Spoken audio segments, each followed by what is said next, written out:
It's an all-new Bullet Points. What's your name? Judd Dunning. My name is the man formerly known as Prince, but tonight call me Michael Loftus. Woo! We've got an incredible show. We are moving because it's value added for you, the viewer. What are our 5 bullet points tonight? All right, Don't Michael. give away the wild card. Michael Loftus. It's 4 bullet points with our promo and our wild card. Tonight's bullet point number 1, trumping the homeless crisis. Trump cracks down on the homeless crisis, as so does LA. Boom! Thank you very much. Good shooting tonight. Good shooting. Really good shooting. Bullet point number 2. VAPID VAPE CAPER. The first of a few vaping deaths are in, and Big Tobacco is loving it. Ooh, I'm going to learn about that. Thank you very What's much. bullet point number 3? Bullet point number 3. The big red Trump 2020 wave starts in the Tar Heel state. Ooh, yeah, they've got big news on that one. And bullet point number 4. Bolton bolted or booted. America dodges a war-seeking neocon bullet, or was it all in the cards? Wow. We got all that. We got promotional stuff, and we got a wild card. Stay right there. Maybe refill your coffee and then come right back.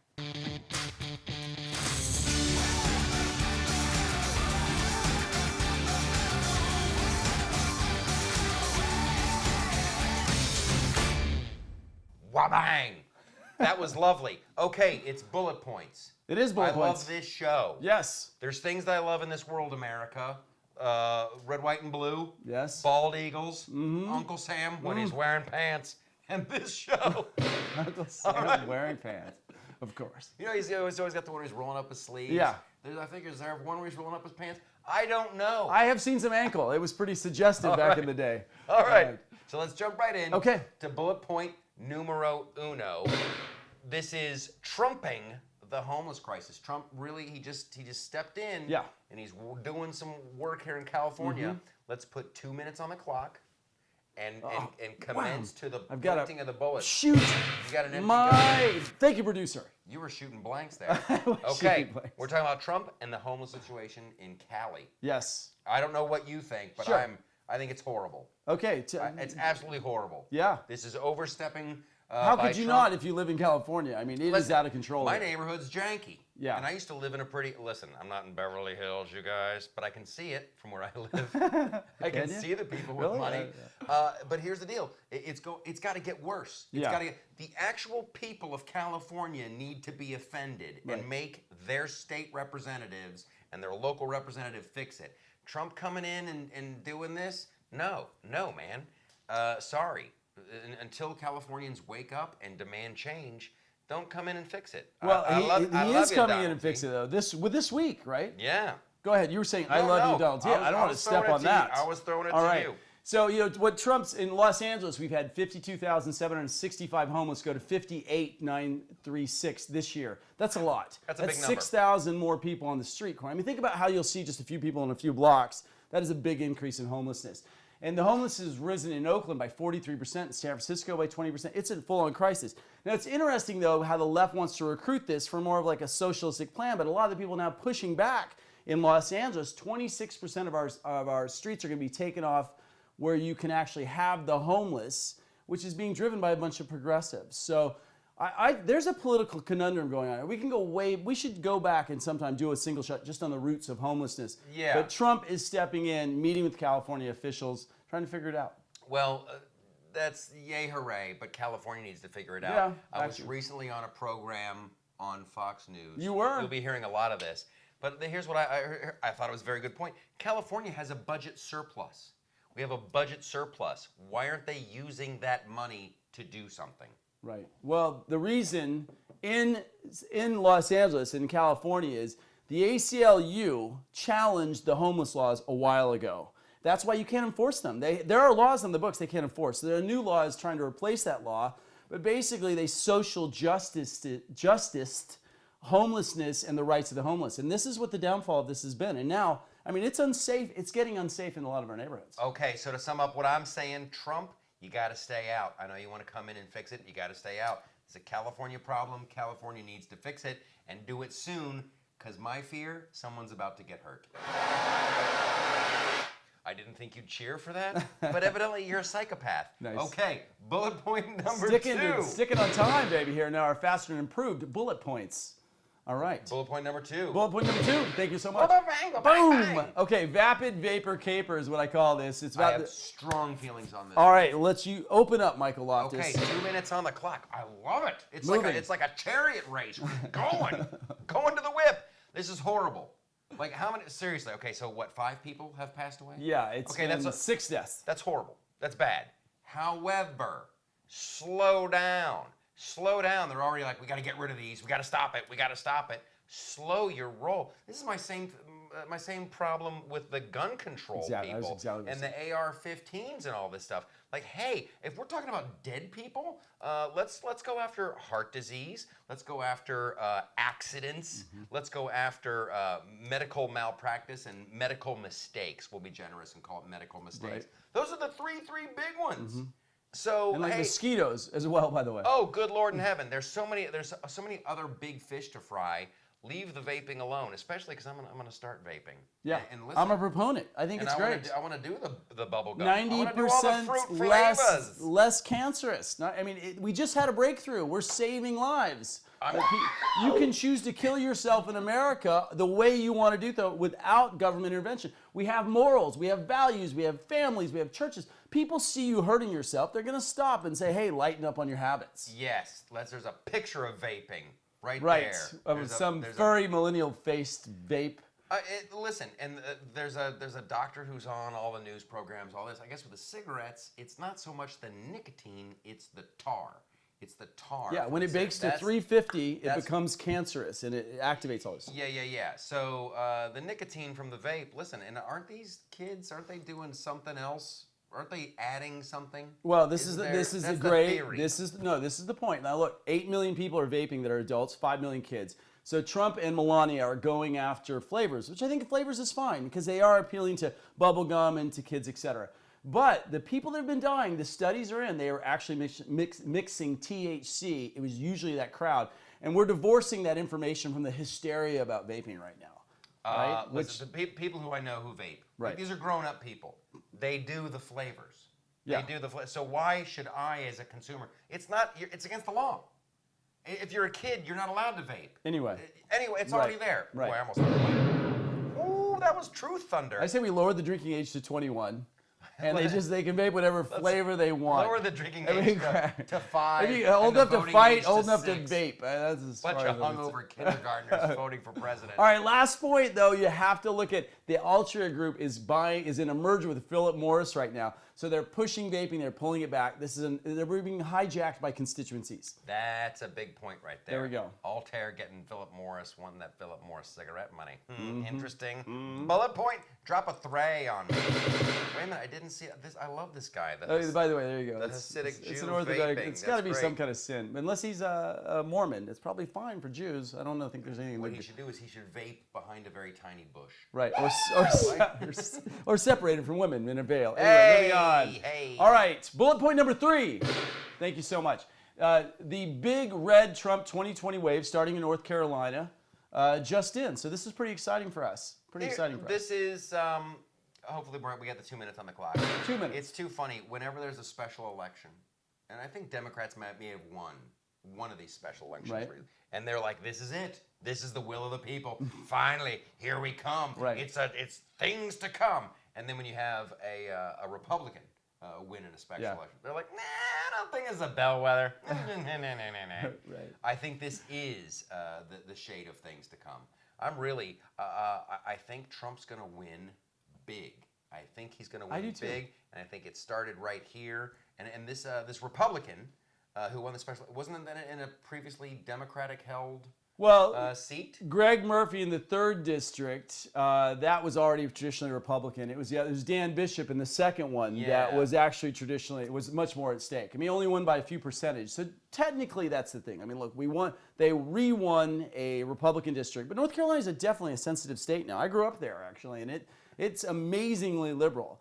And then, but in the more liberal district, in the 3rd and the 9th district, that was one by Dan Bishop. So it was a good sign. It was a double win. I would like to see, it's always fun and interesting to look at these, like where was North Carolina 20 years ago? Was it like hardcore red and then it slowly shifted? Because I think if that's the film industry actually changed North Carolina in the 80s. And it's the coast and it's like the liberals. Here's what happens a lot of times.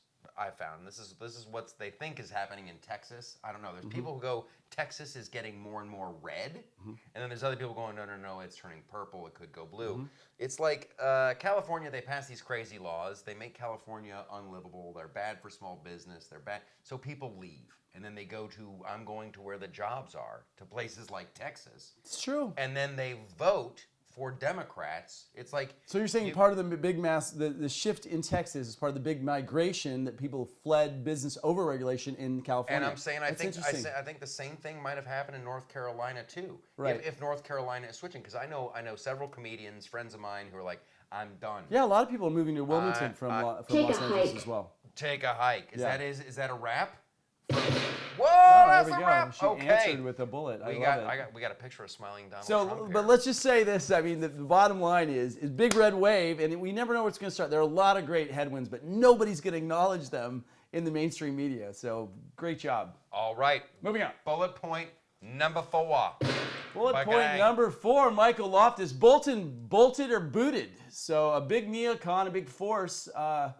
Bolton was a definite force for strength for Trump. And 2 minutes on the clock, Stash. I will jump in on the. First of all, the stash was the best part. I mean, that is the best. That's the best stash in politics. Someone has a picture. I think it's making the rounds on Facebook. Google it. It's somebody put John Bolton's face on Michael Bolton's body. Right. Outrageous. Yeah. Outrageous. And Michael Bolton had a few good ones. I would never buy the album. But moving on to our foreign policy. So Trump let him go, and they said there's a reason that he did so, is that as Trump has been pushing more for negotiations in North Korea, and he's been trying to meet with the heads of the Taliban, etc. He's been pushing for more aggression with Iran on the edge of potentially war. I mean, he is a neocon hawk. There was a period, look, when Obama was in office, we lost global face. I think Bolton did a great job for as long as he was there, and we know that Trump is a bit of a moderate, and he's a negotiator. So he served his time. He served his purpose. Trump said that he loved that he was the bad cop that he could use. But I think Trump wants to negotiate with a lot of our enemies, different than other people have. So, see, I think that's what the thing that probably was the disconnect with Bolton and Trump. Is Bolton is like, here's our global strategy. We're going to do the same thing here and the same thing there, blah, blah, blah, blah, blah. And Trump, from all I've seen, he seems to be kind of like a bit of a wild card. Like, hey, Iran, like, he'll talk to anybody. Yeah. Iran, you want to talk? North Korea, you want to talk? Who wants China, to talk? you want to talk? Bam, here's my policies. And then he comes back and then he tries to negotiate again. Yeah. So he's running it like you would a business thing. Yeah. And then like he walks away from North Korea. You guys, you messed up, blah, blah, blah. And I think that probably drove Bolton a little nutty. Yeah. It probably drove him a little bit nutty. Who's done policy like that across the board in so many different areas? Exactly. So let's see if it pays off. I think people make a much, much bigger deal out of this stuff than it really is. Rand Paul is like, oh, thank goodness. Saved us from war. Saved our children. I don't think that. I don't think it's that bad. Right. I think. Well, they say he was leaking. They say he was leaking his agenda. He was opposed to Trump. And hey, he's the president. He gets to hire whoever he wants. He gets to can whoever he wants. He right? is the boss. All right. Okay. Now it's time for us. We're gonna promote some stuff. Promo time. So much to talk about. Indeed. America and all the ships at sea. Here's what I got going on. I will direct. I was recently on this little program called TheFive. Indeed. On Fox News. I'm not lying to you. They couldn't have been nicer people. Oh, great. Like this is it's a big show. Yeah. It's a lot of people watch it. Everybody. I was on with Jedediah Juan Williams, Jesse Waters, Dana Perino. They were all it's live television. It's old school, 3, 2, 1. They point at you. So that was wonderful. It looks like I'll be going back again. Right, and you were actually on twice. Yeah, I did a Wednesday and a Thursday. Looks like I'll be going back again, filling in for Gutfeld. He works his fingers to the bone. So that'll be on the on-deck circle, and I'm thrilled to do it. Then, to make things more crazy, this is the Freedom to Laugh comedy tour. We were calling it MAGA country, but boy, I tell you what, when the media brands you the devil, and they're like, we MAGA. Was it too much? We know, is that we know why? what I was wondering MAGA what means. happened. We know what MAGA means. Right. It's worked. Right. It has seeped in, and that's a little frightening. Right. Right. So we changed it to freedom to laugh. It's myself. It's Chad Prather from The Blaze, Reno Collier from the Blue Collar Comedy Tour, Brian Hayner, who's toured the globe with Jeff Dunham. It's a great show. Go to loftusparty.com, get your tickets. They're up. Are the tickets only on loftusparty.com, or are they also on a website you for can the also go to Eagles of Liberty. Eagles of Liberty. Okay. That's the most American. Eagles of Liberty or the loftusparty.com. Yeah. Or Fox.News, Michael Loftus. Congratulations. It's been a crazy week, and it's just getting crazier and crazier. I'm thrilled. What's going on with you, my man? I'm here doing bullet points with Michael Loftus from Fox News and the Eagles of Comedy. And I'm here too. Thank you very much. With that Judd guy. All right, moving on. You got your book. My book's in process. Really? You'll be seeing it by the fall. Exactly. I'm out there. I'm fighting the good fight. I've got an amazing book in rewrites. Let me tell you. You do. I do. And here's the thing. I'm not going to make a commitment. I swear to God. I could publish it right now, but could we? There's just such a devolution in climate and abortion and a number of issues. People are like, stop writing. I can't. So we'll see you soon. I'm fired. I'm going to call you out publicly now. I'm about to start working on a book. Oh, great. You cannot let me publish my book. Oh, no. It took so long. I promise you. I'll get it done. Okay. All right. That's a good threat. Thanks. So here we go. Now it's time for our wild card. All right. Give me 2 minutes on the clock for the new game, Ms. Monopoly. Miss Monopoly, that's Ms. right. Monopoly. That's right. Let's get a close up on her sassy face. Ooh, she's wearing Monopoly earrings. I like it. Okay, so Hasbro came out with Ms. Monopoly, and they've changed some of the rules. Right. The pieces are all the same. However, when the game starts and you get your money from the banker, if you have a penis, you get less money. Right. You're a girl, you get more money. And then when you pass go, if you have a penis, you only get $200. If you have a vagina, you get $240. Or you can just say you identify as a woman, and then is that reparations, or is that gender pay gap? I mean, what is that? That is what Monopoly's trying. It's like reparations, this really. This is what Hasbro gender says reparations. They're trying to. They go, we just want to start a conversation about gender parity and gender inequality. And I'm like, how about make a good game? Yeah. How about do that? Like, who? You lose. No. You're a game company trying to start a conversation about What are you doing? Yeah. What are you doing? So it's horrible. I think it's insulting to women. Yeah. Really? Seriously. Well, if you actually go like, hey, you dumb broad, you can't win an honest game of Monopoly. You got to have a financial advantage. Woo!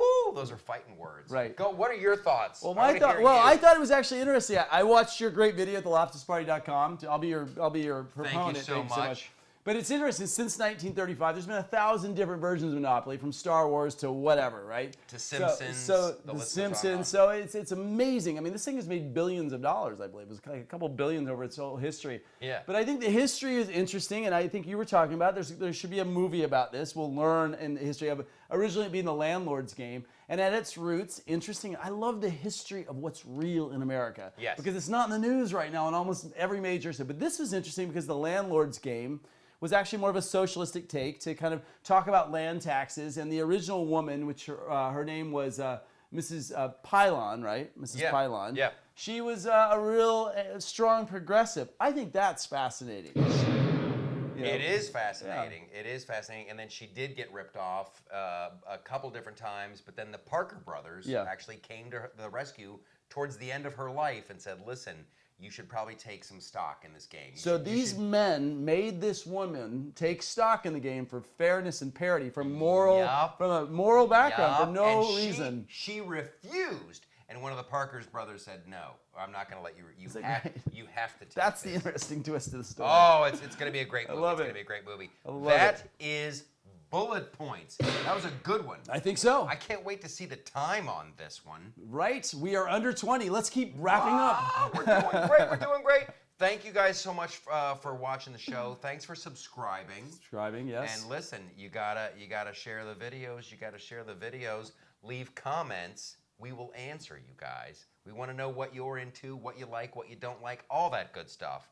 I'm Michael Loftus. I'm Judd Dunny, and don't forget, on Saturday nights, we also release our Single Shot, Single Topic, so you can see our full-length show Wednesday, Thursday. Catch us on Single Shot on Saturday or Sunday. It's like we love you too much.